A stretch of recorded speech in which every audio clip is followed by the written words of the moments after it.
Mambay Ahmadou Fara Biram Lo moom nag moo sonaloon ku tedd ki Xaadimu Rasuul Gabon. moo ngi juddu ci le 18 mai 1867 à Podor. di doom ci Mambay Fara Biram Lo, ancien interprète principal et cadi de Podor. yaayam di Fama Gaye nekkoon doom ci chef de Guet Ndar. moom Mambay Ahmadou Fara Biram Lo la Serigne Moussa Kadi wax ni mas naa dikkal Serigne bi sotti kom ndox mu def sobeek sàngara buusu kom tux. Mambay Ahmadou Fara Biram Lo moom tamit moo daan xotti téere Serigne bi ak ay yéreem, daan ko wax lu kenn mënta dégg. nekkoon commandant de cercle bu Lambaréné le 25 février 1899 révoqué maanaam dañ koo dàq par décret du 5 février 1912. ñëw na nag njaareem biñ ko dàqee ginnaaw bi sëñ bi ñibbisee di ñaan ci Serigne Touba xaalis ndax booba sonn na torox na yoratul dara.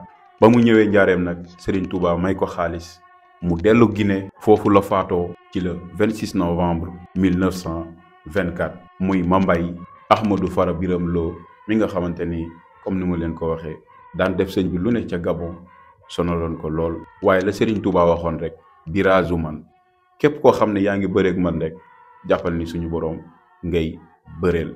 ni di moom dong xam naa dinaa leen ci indilaat ñenn ci tubaab yi seen jëf yu ñaaw yi nga xamante ni doon nañ ko jëf ci Serigne Touba ak seeni mucc.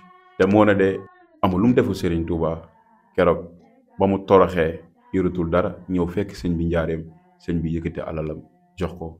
kon kenn du Serigne Touba. kon bëgg Serigne Touba day defaru xol. yàlla nañu ko yàlla fayal ku tedd ki Xaadimu Rasuul.